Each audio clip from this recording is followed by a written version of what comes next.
નમસ્કાર, આપ જોઈ રહ્યા છો સંદેશ ન્યૂઝ, તમારી સાથે સત્યની સાથે હું છું પ્રીતિ। આજે 5 રાજ્યોની ચૂંટણીના પરિણામ આવવા જઈ રહ્યા છે। 8 વાગ્યાથી મતગણતરીની શરૂઆત થઈ જશે અને 7 તબક્કામાં જે ચૂંટણી યોજાઈ હતી, જે મતદાન યોજાયું હતું, આખરે તેનો જનાદેશ આજે 8 વાગ્યાથી આવવાની શરૂઆત થઈ જશે। उत्तर प्रदेश विधानसभा चूंटणीनुं आज परिणाम आवा जई रह्युं छे। उत्तर प्रदेशनी 403 बेठको पर जे अलग अलग पार्टीना उम्मीदवारों उभा रह्या छे ते अत्यारथी ज मतगणतरी केन्द्र पर पहोंची गया छे। तो साथे उत्तराखंड, पंजाब, गोवा अने मणिपुरनुं पण आज परिणाम आवा जई रह्युं छे। सवारे 8 वाग्याथी એટલે કે 1 કલાક જેટલો સમય બાકી છે અને મતગણતરીની શરૂઆત થઈ જશે।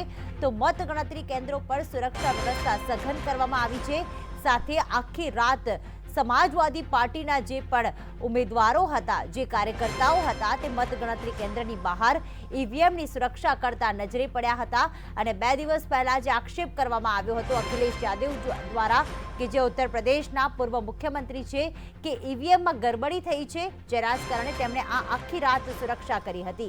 अजय यादव दिल्हीथी अमारी साथे जोड़ाई गया छे। आखरे जनादेश आववा जई रह्यो छे, त्यारे कया राज्य में केटला मतगणतरी केन्द्र है ते अंगे माहिती आपशे अजय। जिस प्रकार से आज 5 राज्यों के जो चुनाव आयोजित हुए थे, 7 चरण में चुनाव हुए थे, आज उसका परिणाम आने जा रहा है। अलग अलग राज्यों में कैसी व्यवस्था की गई है मतगणना के लिए?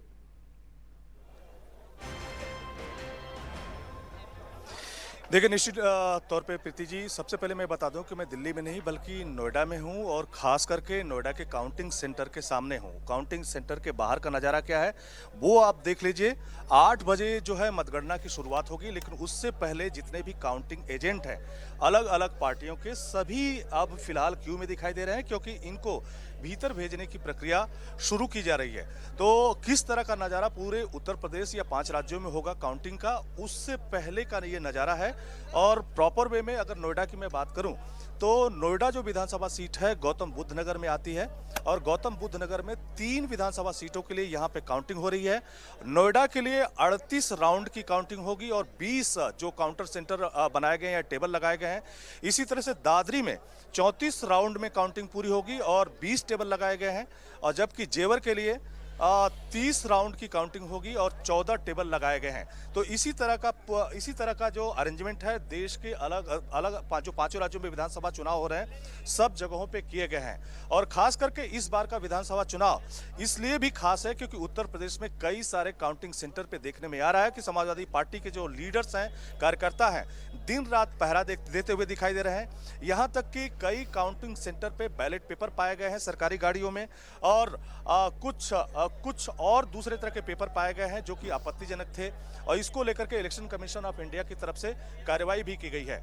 तो फिलहाल जो 8 बजे मतगणना की शुरुआत होगी उसमें पहले राउंड में यानी आधा घंटा तक सिर्फ बैलेट पेपर की काउंटिंग होगी। उसके बाद ईवीएम में जो वोट पड़े हैं उसकी काउंटिंग होगी और उसके बाद यानी अंतिम चरण में जब पूरी ईवीएम का वोट काउंट हो जाएगा तो बाकी बचे बैलेट पेपर की काउंटिंग होगी। तो इस तरह का पूरा रखा गया है। खास करके उत्तर प्रदेश, पंजाब, उत्तराखंड, मणिपुर और गोवा की बात करें तो उत्तर प्रदेश में जहां 7 चरणों में चुनाव हुए, 403 विधानसभा सीटें हैं।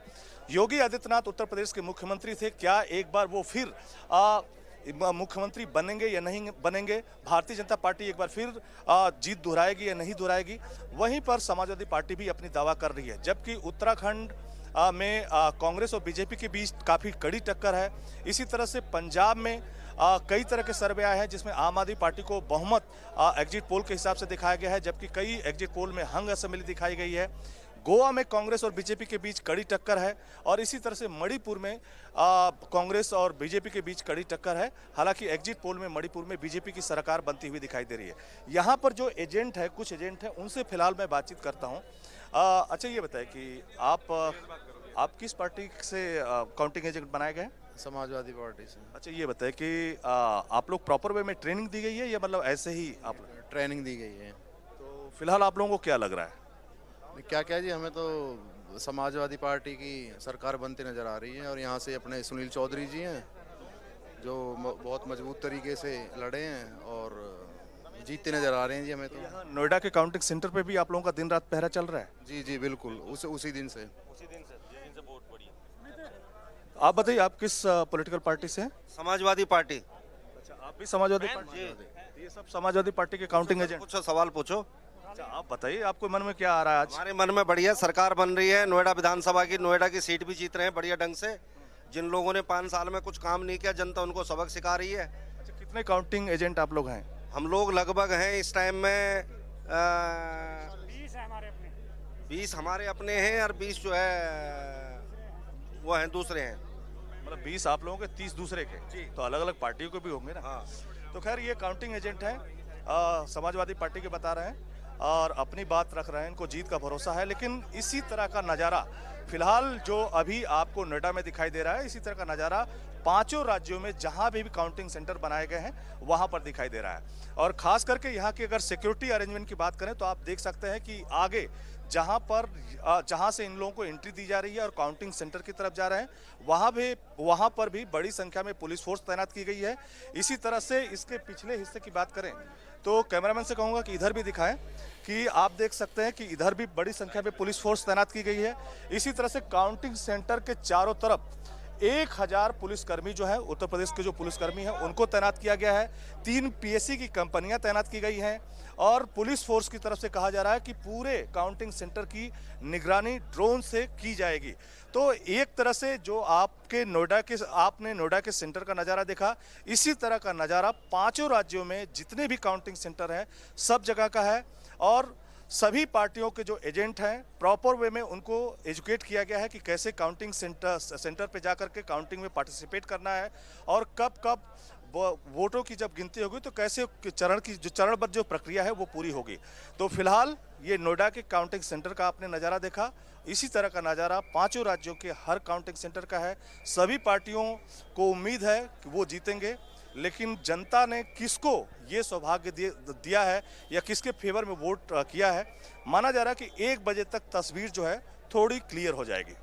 बिल्कुल अजय, जिस प्रकार से अभी सारे अलग अलग पार्टी के एजेंट्स जो है वो काउंटिंग सेंटर पे पहुंच चुके हैं, कहीं ईवीएम की पूरी रात सुरक्षा भी की गई, नजर भी रखी गई, तो कई अभी एजेंट पहुंच चुके हैं। लेकिन उससे पहले जो बड़े बड़े नेता है उसमें योगी आदित्यनाथ भी आते हैं, पंजाब के मुख्यमंत्री चरणजीत सिंह चन्नी भी आते हैं। सब लोग मंदिर, गुरुद्वारा और अलग अलग धार्मिक स्थानों पर पहुंचे थे प्रार्थना करने के लिए और अपनी जो जीत होगी उसकी भगवान से प्रार्थना की थी। उस बारे में क्या जानकारी मिल रही है, क्योंकि सुबह से ही नेता पहुंच गए थे भगवान की शरण में? देखिए, निश्चित तौर पे जो योगी आदित्यनाथ हैं वो उत्तर प्रदेश के मुख्यमंत्री रह चुके हैं और खास करके उत्तर प्रदेश के इतिहास की अगर बात करें तो 30-35 सालों में ऐसा कभी भी नहीं हुआ कि कोई भी सरकार, यानी एग्जिस्टिंग जो सरकार है वो दोबारा रिपीट हुई हो। लेकिन इस बार जिस तरह से एग्जिट पोल दिखा रहा है उसके मुताबिक भारतीय जनता पार्टी के फेवर में उत्तर प्रदेश में वोटर्स का रुझान दिखाई दे रहा है और भारतीय जनता पार्टी की उम्मीदें भी कहीं ना कहीं ज़्यादा बढ़ गई हैं। वहीं पर अगर समाजवादी पार्टी की बात करें तो समाजवादी पार्टी के जो अध्यक्ष हैं अखिलेश यादव, उनको लगता है कि बहुत अच्छी फाइटिंग उनकी तरफ से दी गई है और जनता का समर्थन उनको मिलेगा। लेकिन जनता का समर्थन किसको गया है ये मतपत्र में एक तरह से बंद हो चुका है। 8 बजे जब काउंटिंग होगी तब इसकी प्रक्रिया एक तरह से शुरू होती हुई दिखाई देगी कि किसके फेवर में मतदाताओं का वोट गया है। लेकिन उससे पहले कहीं न कहीं जितने भी लीडर्स हैं उनकी धड़कनें बढ़ी हुई हैं। खुद योगी आदित्यनाथ मंदिर में जाकर के पूजा पाठ करते हुए नजर आए। इसी तरह से 2.5 महीने के मुख्यमंत्री चरणजीत सिंह चन्नी यानी पंजाब के जो मुख्यमंत्री हैं वो भी गुरुद्वारे में जाकर के मत्था टेका उन्होंने, क्योंकि उन्हें भी उम्मीद है कि 2.5 महीने में उन्होंने जो काम किए हैं उससे जनता का प्यार जरूर मिलेगा। हालांकि एग्जिट पोल के नतीजों में आम आदमी पार्टी के फेवर में दिखाया गया है, जबकि कई एग्जिट पोल में हंग असेंबली दिखाई गई है। और इसी तरह से कई और सारे लीडर हैं जो सुबह सुबह मंदिर जाकर के मत्था टेक रहे हैं कि जनता का प्यार किसे मिला है ये मतपत्र खुलने के बाद पता चलेगा।